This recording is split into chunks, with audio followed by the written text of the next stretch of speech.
আজকে আপনারা এই ভিডিও থেকে জানতে পারবেন বিহারের 30টি মুসলিম অধ্যুষিত বিধানসভায় কোন দল কটি আসন পেতে পারে। বিহারে আগামী 6 এবং 11 নভেম্বর বিধানসভা ভোট হতে চলেছে এবং 14 নভেম্বর তার ফলাফল। বিহার এমন একটি রাজ্য, এই রাজ্যে বিহারে গত বিধানসভা ভোটে বিজেপি এবং জেডিইউ, যেটি এনডিএ জোটের অংশ, মুসলিম অধ্যুষিত বিধানসভায় মুসলিম প্রার্থী দিয়েছিলেন। বিহার এমন একটি রাজ্য, এখানে সব দলই মুসলিম প্রার্থী দেয়। আজকে আমরা এই ভিডিও থেকে দেখব এই 30টি আসনের মধ্যে কোন দল কটি আসন পায়। তার আগে দেখে নিই কোন কোন জোট আছে বিহার বিধানসভায়। এনডিএ জোট আছে, যার মধ্যে আছে JDU Nitish Kumar, BJP, LJP Chirag Paswan, RLJP এবং হামস পার্টি। অন্যদিকে মহাগঠবন্ধনে আছে আরজেডি, কংগ্রেস, সিপিআইএমএল, সিপিআই ও সিপিআইএম, ভিআইপি পার্টি এবং অন্যান্য দলের মধ্যে আছে AIMIM, PK Jan Swaraj party, Bahujan Samajwadi party এবং আম আদমি পার্টি। তো চলুন বিস্তারিত দেখে আসি। ঢাকা বিধানসভা। এই ঢাকা বিধানসভায় 52% হিন্দু ভোটার আছে এবং 47% মুসলিম ভোটার আছে। 2020 সালে বিধানসভা ভোটে এখানে বিজেপি থেকে যিনি প্রার্থী হয়েছিলেন তিনি 10,000 ভোটে জয়ী হন। এই বিধানসভা ভোটে এখানে হাড্ডাহাড্ডি লড়াই হতে পারে, তবে এবার এখানে আরজেডি এগিয়ে থাকলেও থাকতে। নাগরাকাটা বিধানসভা। নাগরাকাটা বিধানসভা এখানে 64% হিন্দু ভোটার আছে এবং 35% মুসলিম ভোটার আছে। এই বিধানসভায় 2020 সালে বিধানসভা ভোটে আরজেডি থেকে শামীম আহমেদ 27,791 ভোটে জয়ী হন। এই বিধানসভাতে আরজেডির একটি ভালো ভোটার থাকলেও এখানে জেএসপি পার্টিও কিছু ভোট কাটতে পারে। এখানে হাড্ডাহাড্ডি লড়াই হলেও। এরপর সুরসান্ড বিধানসভা। 66% হিন্দু এবং 33% মুসলিম বিশিষ্ট এই সুরসান্ড বিধানসভা কেন্দ্রে 2020 সালে বিধানসভা ভোটে আরজেডি থেকে দিলীপ কুমার রায় 8,876 ভোটে জয়ী হয়েছিলেন। গত 2010 এবং 15 সালে এই বিধানসভায় আরজেডি এবং জেডিইউ থেকে এখানে মুসলিম প্রার্থী জয়ী হয়েছিলেন। এই বিধানসভায় এখানে এআইএমআইএম তারা কোনোদিন প্রার্থী দেয়নি। এখানে হাড্ডাহাড্ডি লড়াই হতে পারে, কে জয়ী হবে এখানে বলা কঠিন। এরপর বিসপি বিধানসভা। বিসপি বিধানসভায় 65% হিন্দু ভোটার আছে, 34% মুসলিম ভোটার আছে। এই বিধানসভায় 2020 সালে বিধানসভা ভোটে বিজেপি থেকে হরিভূষণ ঠাকুর 10,282 ভোটে জয়ী হয়েছিলেন। একসময় এখানে আরজেডির গড় থাকলেও এই বিধানসভা কেন্দ্রে এখানে আরজেডি হারলেও এখানে হাড্ডাহাড্ডি লড়াই হতে পারে। এরপর ফোবাসগঞ্জ বিধানসভা। ফোবাসগঞ্জ বিধানসভায় 59% হিন্দু ভোটার আছে এবং 39% মুসলিম ভোটার আছে। 0.22% জৈন ভোটার আছে। 2020 সালে বিধানসভা ভোটে এখানে বিজেপি 19,720 ভোটে জয়ী হয়। 39% মুসলিম ভোটার বিশিষ্ট এই বিধানসভায় গত 6টি বিধানসভায় এখানে বিজেপি ছাড়া অন্য কোনো দল জয়ী হয়নি। এখানে বিজেপি সম্ভাব্য জয়ী হতে পারে। এরপর আরারিয়া বিধানসভা। 63.61% মুসলিম ভোটার এবং 35.01% হিন্দু ভোটার বিশিষ্ট এই আরারিয়া বিধানসভায় এখানে 2020 সালে বিধানসভা ভোটে কংগ্রেস থেকে আবিদুর রহমান 47,936 ভোটে জয়ী হয়। এই বিধানসভাটি এটি কংগ্রেসের শক্ত ঘাঁটি। 60%-এরও বেশি মুসলিম ভোটার বিশিষ্ট এই বিধানসভা কেন্দ্রে এখানে ইন্ডিয়া জোটের যে দল প্রার্থী দেবে তারা জয়ী হতে পারে। এরপর জকিহাট বিধানসভা। 81.38% মুসলিম ভোটার এবং 18.39% হিন্দু ভোটার বিশিষ্ট এই জকিহাট বিধানসভা এখানে এআইএমআইএম থেকে শাহনওয়াজ 7,383 ভোটে জয়ী হন। তিনি 2022 সালে আরজেডি দলে যোগ দেন। এই বিধানসভা কেন্দ্রে এখানে বিজেপি একটি ভালো মুসলিম ভোটার আছে। এখানে আরজেডি এবং এআইএমআইএম মধ্যে হাড্ডাহাড্ডি লড়াই হতে পারে, তবে এআইএমআইএম কিছুটা এগিয়ে আছে। এরপর বাহাদুরগঞ্জ বিধানসভা। 79% মুসলিম ভোটার, 20.74% হিন্দু ভোটার বিশিষ্ট এই বাহাদুরগঞ্জ বিধানসভায় এআইএমআইএম থেকে এমডি আনজার নাইমি 45,215 ভোটে জয়ী হন। তিনি এরপরে আরজেডিতে যোগদান করেন। এই বিধানসভা কেন্দ্রে এআইএমআইএম এবং কংগ্রেসের মধ্যে হাড্ডাহাড্ডি লড়াই হতে পারে, তবে এআইএমআইএম কিছুটা এগিয়ে আছে। এবার ঠাকুরগঞ্জ বিধানসভা। 69% মুসলিম ভোটার, 28% হিন্দু ভোটার, 0.39% খ্রিস্টান ভোটার বিশিষ্ট এই ঠাকুরগঞ্জ বিধানসভায় আরজেডি থেকে সৌদ আলম 23,887 ভোটে জয়ী হন। এই বিধানসভায় আরজেডি এবং জেডিইউ উভয় দলের মুসলিম প্রার্থী দেয়। এখানে জেডিইউ এর একটি ভালো ভোট ব্যাংক আছে। এই বিধানসভা কেন্দ্রে এখানে জেডিইউ জয়ী হতে পারে।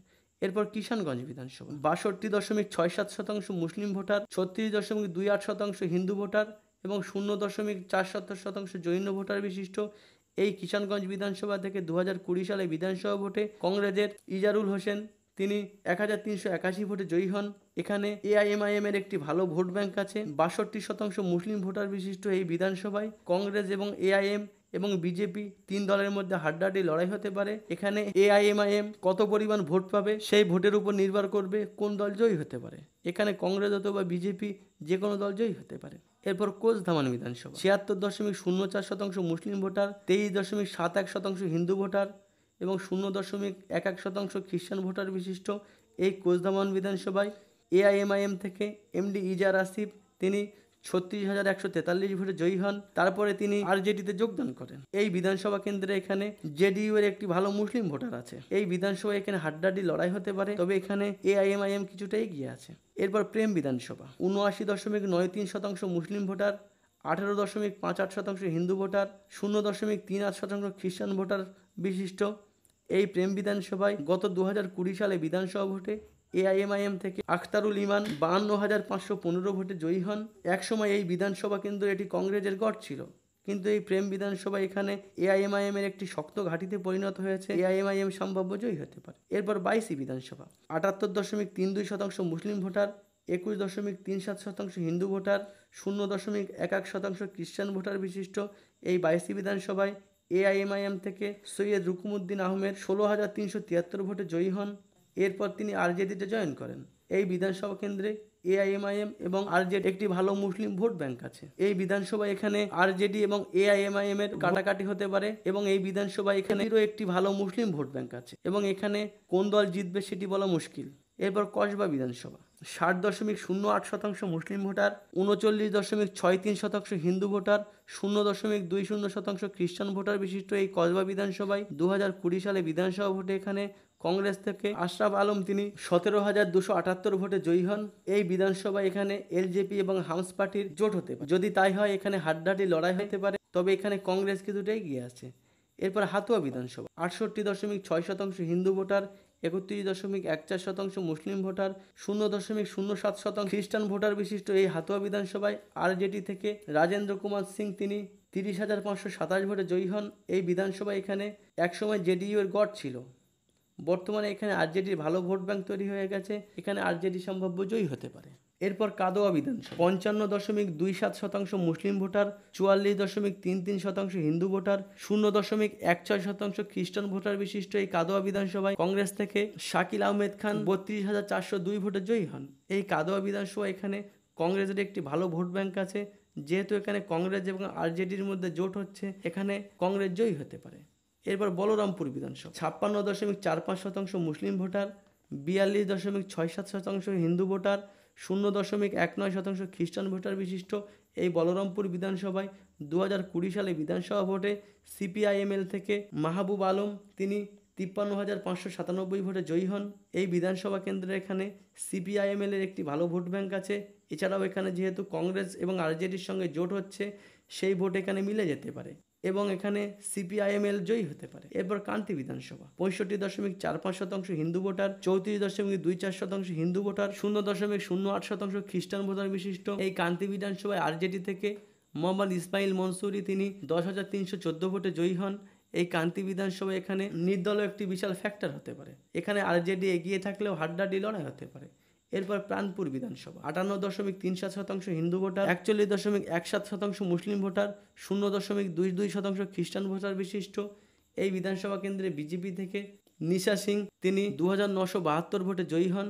কংগ্রেস এবং বিজেপি ছাড়াও এখানে স্বাধীন প্রার্থীরও একটি ভালো ভোট ব্যাংক আছে। এখানে গত বিধানসভা ভোটে মাত্র 1% ভোটে বিজেপি জয়ী হয়। এই বিধানসভা কেন্দ্রে এখানে হাড্ডাহাড্ডি লড়াই হতে পারে, কে জয়ী হবে বলা মুশকিল। এরপর গোড়াগ্রাম বিধানসভা 64.74% হিন্দু ভোটার, 35.97% মুসলিম ভোটার, 0.28% খ্রিস্টান ভোটার বিশিষ্ট এই বিধানসভায় ভিআইপি পার্টি থেকে স্বর্ণা সিং তিনি 7,280 ভোটে জয়ী হয়েছিলেন।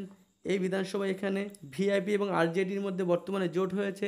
ভিআইপি এবং আরজেডির মধ্যে যে কোনো দল প্রার্থী দিতে পারে, যে দল প্রার্থী দেবে তারা জয়ী হতে পারে। 62.61% হিন্দু ভোটার, 37.95% মুসলিম ভোটার, 0.14% খ্রিস্টান ভোটার বিশিষ্ট এই বিধানসভায় আরজেডি থেকে ললিত কুমার যাদব 2,141 ভোটে জয়ী হয়। এই বিধানসভায় এখানে আরজেডি জয়ী হওয়ার সম্ভাবনা আছে। এরপর কেউটি রানওয়ে বিধানসভা 62% হিন্দু ভোটার, 36% মুসলিম ভোটার, 0.6% খ্রিস্টান ভোটার বিশিষ্ট এই কেউটি রানওয়ে বিধানসভা এখানে বিজেপি থেকে 5,126 ভোটে জয়ী হয়। এই বিধানসভায় একসময় আরজেডির গড় ছিল, এখানে হাড্ডাহাড্ডি লড়াই হতে পারে, যে কেউ জিততে পারে। এরপর জালে বিধানসভা 64.09% হিন্দু ভোটার, 35.53% মুসলিম ভোটার, 0.12% খ্রিস্টান ভোটার বিশিষ্ট এই জালে বিধানসভায় বিজেপি 21,796 ভোটে জয়ী হয়। এখানে 35%-এর উপরে মুসলিম ভোটার থাকলেও এই বিধানসভায় বিজেপি জয়ী হতে পারে। এবার গোবিন্দপুর বিধানসভা 68.17% হিন্দু ভোটার, 30.63% মুসলিম ভোটার,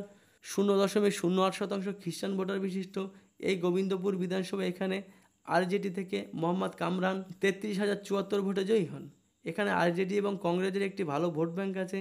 এখানে ইন্ডিয়া জোটের যে প্রার্থী দেবে তারা জয়ী হতে পারে। এরপর রফিগঞ্জ বিধানসভা 77% হিন্দু ভোটার, 31.18% মুসলিম এবং 0.15% জৈন ভোটার বিশিষ্ট এই রফিগঞ্জ বিধানসভায় আরজেডি থেকে মোহাম্মদ নেহাল উদ্দিন 9,429 ভোটে জয়ী হয়। এই বিধানসভা এখানে নির্দলা ফ্যাক্টর হয়।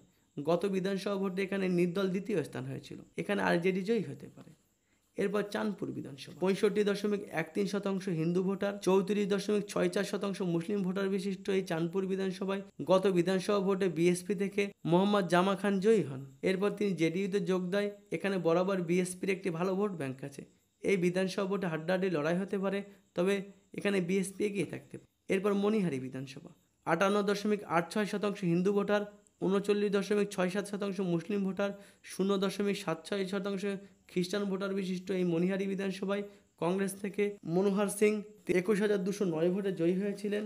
এই বিধানসভা কেন্দ্রে এখানে কংগ্রেসের একটি ভালো গড় আছে এবং এছাড়া এখানে মনোহর সিং প্রসাদেরও একটি নির্দিষ্ট ভোট ব্যাংক আছে। এই বিধানসভা কেন্দ্রে এখানে কংগ্রেস সম্ভাব্য জয়ী হতে পারে। আপনাদের যদি মনে হয় এর মধ্যে কোনো বিধানসভায় অন্য দল জয়ী হতে পারে, অবশ্যই কমেন্টে জানাতে পারেন। আমাদের ভিডিওটি দেখার জন্য ধন্যবাদ। আপনার দিন শুভ হোক।